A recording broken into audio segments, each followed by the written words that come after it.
Oh, yeah. It's been a minute. It has been a minute. But, hey, don't even trip. It won't happen again. My name is Michael DeLu, and you're tuned in to Pull Up the Tape. All right? Thank you very much. For those listening, watching, viewing, whatever it is, however you're consuming this podcast, thank you very much. Again, my name is Michael DeLu, and I'm going to be your host today for Pull Up the Tape.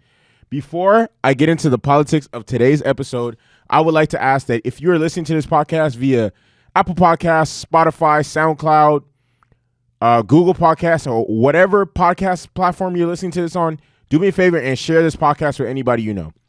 All right? Anybody you know that loves sports, basketball, soccer, football, MMA, whatever it is, let them know I got it. All right? Let them know. And if you're listening to this podcast, no, not listening, I'm sorry. If you're watching this podcast via my YouTube channel, like this video, leave a comment on the video, and subscribe to my channel. Hit the bell notification if you already haven't, all right? I got more stuff coming, okay? Don't even worry. I got more stuff coming, all right? So, with that being said, I'm going to get into today's topics.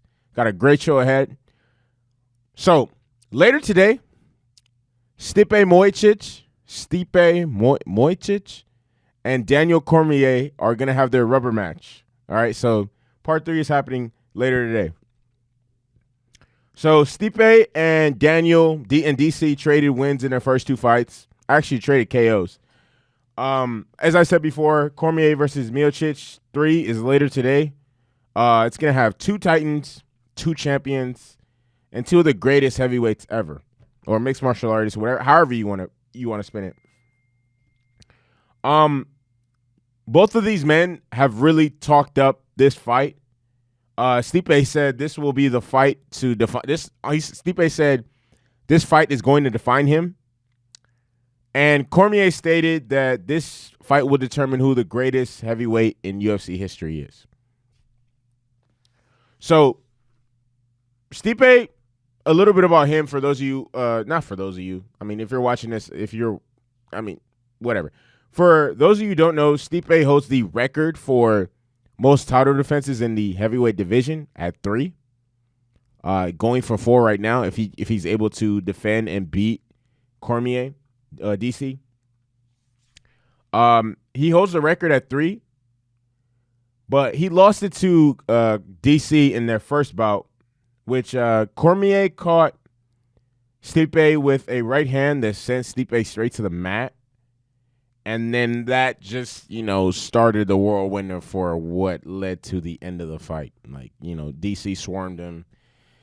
I politicked with his fist, and the match was over. And, yeah, so DC picked up the TKO victory. And right after that, instead of running it back with Stipe, which I feel like would be the logical thing to do, DC then starts to call out Brock bum-ass Lesnar. Like, what the fuck? Like, a nigga that hasn't, what? Brock, first of all, last time we seen Brock Lesnar in the cage, he just got demolished. And then at that was 2.5 years before that. So he hadn't fought in almost 3 years, went back to the WWE. Like, what a clown. Anyways, after he beats Stipe, he decides he calls out Brock Lesnar, starts pressing the issue about fighting Lesnar again, who, like I said, hasn't fought in 2.5 years. So when that didn't happen, he fought Derek Lewis. I mean, he's a respectable heavyweight, but I'm gonna be 100% honest right there. That's a waste of time. Nobody wants to see DC fight Derek Lewis. Do you want to see DC fight Derek Lewis? No, because I don't. So he fought Derek Lewis, and then, like I said, pointless fight, waste of time. When the whole time Stipe has been pressing in the media like, yo, I want my rematch. Like, I want to fight this dude again. Like, I don't see how I can. First of all, Stipe has won like 8 of his last 10 UFC fights. So I don't even understand why the UFC didn't as soon as that happened, they didn't schedule the rematch ASAP. But hey, whatever. You thank Dana White for that. So, like I said, when that didn't happen, when the Brock Lesnar thing didn't happen, Cormier decides to fight Derek Lewis. He does away with him. He taps him out in like the first or second round. I can't remember exactly. Again, like I said, waste of time. And the whole time this is happening and Stipe wants his rematch, he's adamant that, what happened in the first fight was luck. That right hand that he caught me with, that was luck. That was a fluke. That was luck. But then the rematch finally happens in late 2019. And I'm not going to lie, DC honestly dominated the first 3 rounds of the fight. Like, it was bad. DC was tagging him, tagging him with jabs, slammed him on the ground, slammed him on the mat a couple times. DC really did his shit. I'm not really a big DC fan because I really do rock with John Jones. I'm not a big DC fan at all. Like, at all. Like, I'm not a big DC fan at all. But I'm not even gonna lie, he was doing his shit the first 3 rounds against Stipe. So much that, he kind of got a little lax and, like, at times you see him walking, like, stepping towards Stipe with his hands down because he just knew that he was dominating the fight, whatever, but because Stipe didn't really press the issue or, assert any dominance in the fight at all. So Stipe came out in round 4 with a sense of urgency, pressed the issue, and was able to get the results he wanted. Okay, he caught DC with a nasty hook. And then Loki kind of with the same thing that happened in the first fight, just the reverse. So they traded TKO wins, and each of these TKOs were initiated by a big punch. So I mean, Loki DC can say the same thing, but I just recently watched the countdown to Stipe versus Cormier 3, and DC just had a lot of excuses. Oh my, I was 7 months removed from back surgery.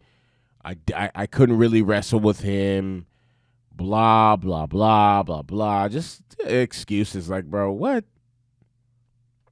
But honestly, going into this fight, like we all know what each of these fighters bring to this table. Stipe Miocic has devastating power, like devastating knockout power. He's knocked out 6 of his last 8 opponents and ended those fights. Either TKO or knockout. So ref stoppage.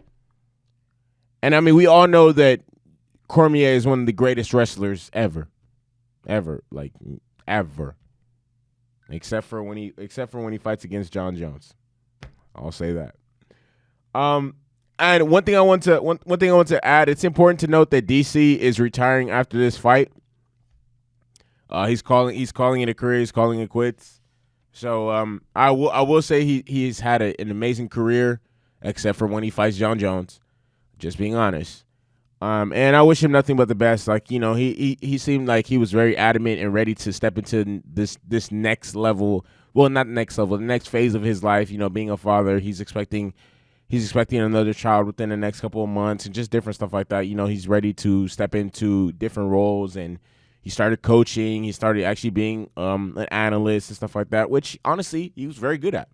So regardless of how the fight shakes up, I do see it being a firework fight, a lot of punches being thrown, a lot of damage being done. And I just hope it's going to be a great fight. Like, that's honestly, as fans, and anytime I decide to invest time into watching the UFC, I just hope it is a good fight, which, most of the time the main card doesn't really disappoint. So either way, I'm hoping Stipe pulls this out. I'm not going to pick or whatever because I don't really know. Like I said, it's a rubber match, but who knows how it's going to go down. But just hoping for a very, very good and entertaining fight. So the next thing I want to get into is the NBA. Wow. Once again, I know I'm a big fan of Adam Silver and everything that the league, the front office in the NBA does. And I've always been adamant and repeated over and over again that the NBA needs a round of applause for what they did. Okay. I remember when I first heard about the whole bubble situation, I was just like, I don't even know if that's going to work, because just various reasons why I thought it wouldn't work. But it's a success. The seeding games are officially over. The play-in is The play-ins. I believe it's later today. Actually, let me check again. Blazers versus Grizzlies. Let's see. The Blazers are playing the Grizzlies actually in a couple hours. Yeah, a couple hours.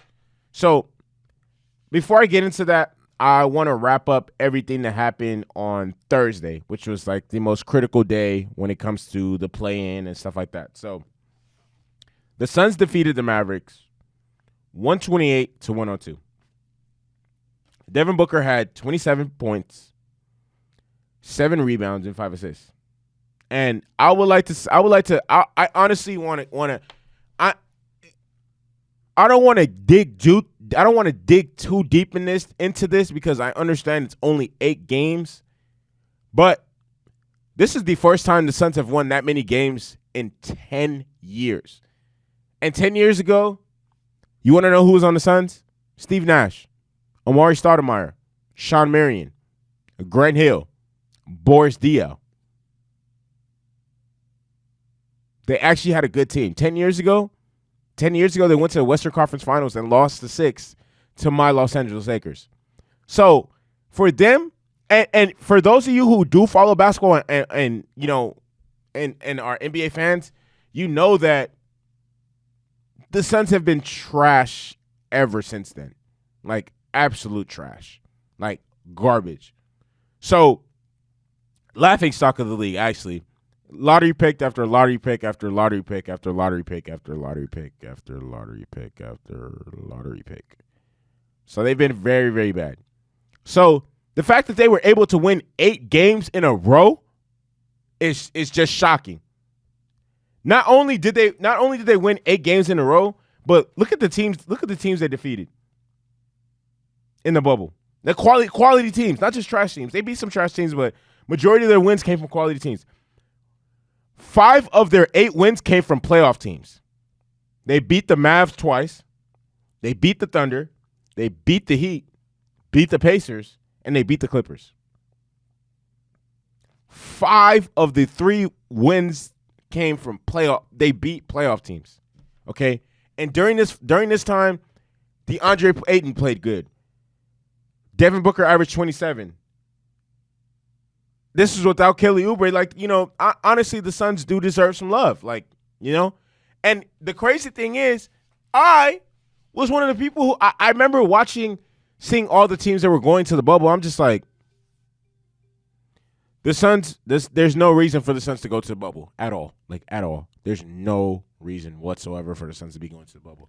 But they proved me wrong. And I will happily admit when I'm wrong. Because, bro, why not? Hey, fellas, when you're wrong, just admit it. If you're in a relationship and you're wrong, let your girlfriend know you're wrong.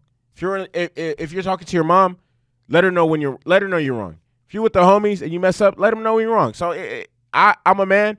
The crazy thing is, though, I never said it over on. There's no footage of me saying this, but I remember telling myself when I saw, you know, the schedule X, Y, and Z, blah blah blah. Yo, why the Suns? Why this? I said this about these 3 teams. Why are the Suns going to the bubble?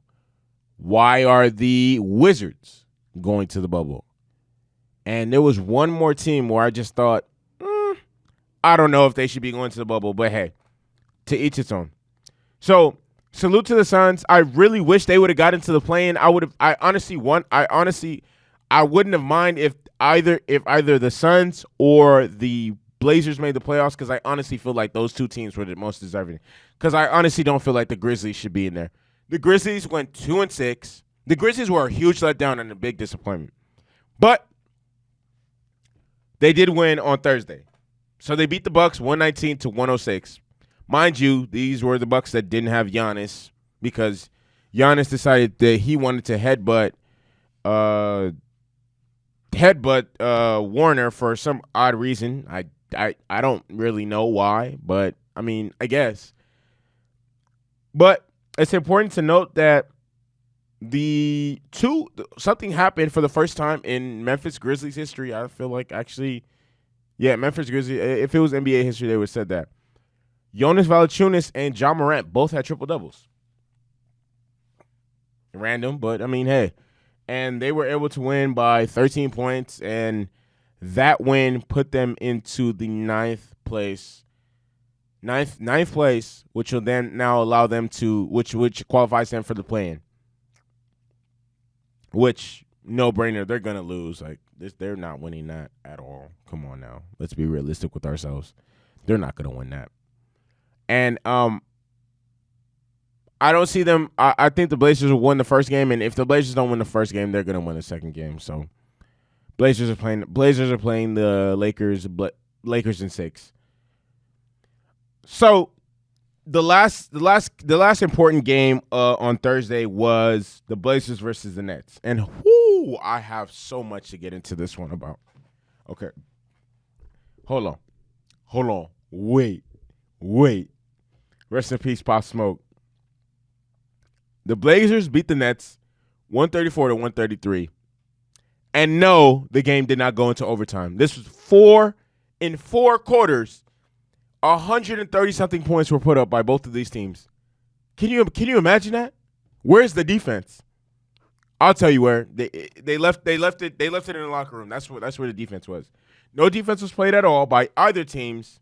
You had Dame pulling up from damn near from the logo. Karis LeVert eating like his family member's life depended on it. And it was honestly a very good back and forth game.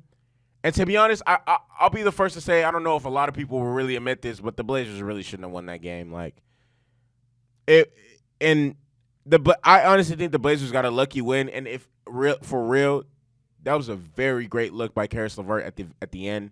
That was a great look. And the Blazers could only hope, okay, I hope this shot doesn't go in. And it had a very good chance of going in, but it didn't. Here's some things that I want to touch on this game. This scares me because the Nets team that the Blazers were playing aren't very good. And they're missing like 4 of their top 5 players in Kevin Durant, Kyrie Irving, Spencer Dinwiddie. Three of their best 4 players. Spencer Dinwiddie. So those three dudes aren't playing. And their best player is Karis LeVert. The player they signed to help, Jamal Crawford, hurt. So you would think that the Blazers, who are playing with house money and playing for their playoff lives, would come off with a sense of urgency, but they were in a dogfight with an inferior team. Come on, Portland. Nevertheless, Dame had 42 and 12. CJ had 25. Karis LeVert had 37. Joe Harris had 19. And here's my thing with the whole play with Portland. Their defense is terrible. Like, just atrocious, bad, disgusting, not nauseating. Like, their defense is just terrible. They rank dead last in every single defensive metric, statistic, whatever you want to call it, since the restart. Dead last in all of them. They had, Joe Harris, who's literally only known for shooting threes, was getting to the basket like he was Derrick Rose in 2010.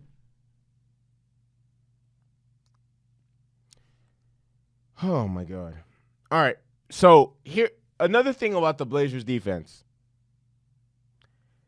They average 100, on average, opposing teams score 123 points against them every single time they step on the court. They gave up 121 points to a Philly team without Ben Simmons in a game where Joel Embiid only played the first quarter. They gave up 135 to the Grizzlies, 133 to a garbage Nets team, 128 to a Celtics team that Kemba only played the first half. Oh my. The Blazers defense is atrocious. This notion that they're going to give the Lakers, that they're going to run the Lakers or give the, like, Yeah, they're going to win a game or two. But in the playoffs, if you don't have good defense, you're not winning anything. Nothing. And they have no one who can stop Bron. They have no one who can stop AD. Karis LeVert is a bucket. Like, the very first episode of my podcast, Karis LeVert had 50 against the Celtics. But Karis LeVert is not LeBron. The Blazers are gonna get the 8th seed. They're gonna win the play-in games, either the first one or the second one. But nothing's gonna happen after that. And the last thing I want to get into today is Kemah Siverand. Okay, for those of you guys who don't know, he is a undrafted rookie, and he played his college ball at Big 12 program, Oklahoma State. And he was cut by the Seahawks for trying to sneak a woman into his hotel room. And here's the thing about that.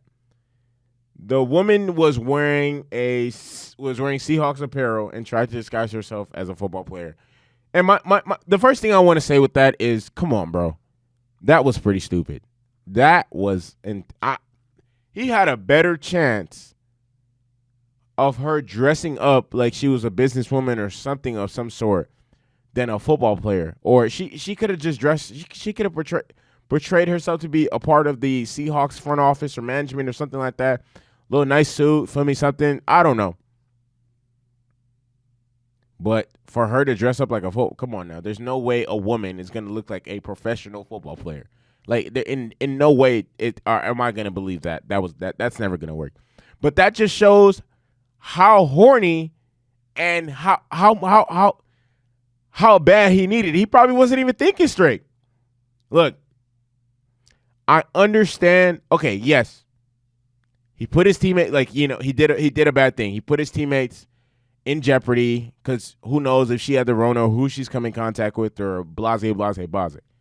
But at the end of the day, bro, I don't think they should. I honestly don't think they should have cut this dude. Like, what? That's a little harsh. All he wanted was to get his. He was trying to play whack-a-mole with her insides. That's all he wanted. And now he got cut. A lot of people are going to say that's dumb or X, Y, and Z, but come on now. As I was telling Juice earlier today, before you're a football player, you're a man. Before you're a basketball player, you're a man. You have needs. We're all humans. We all have needs. I have needs. You have needs. Your mama got needs. Your daddy got needs. Your brother has needs. Your grandpa has needs. Like, it's human nature. Like, he was trying to get it in. He was trying to get Easty. Like, and like I said, he's a rookie. He graduated high school in 2015. So that would leave him at either 22 or 23 years old. Come on now. 22 to 23, you're trying to get it in. You're trying to get Easty. Like, what? Come on now.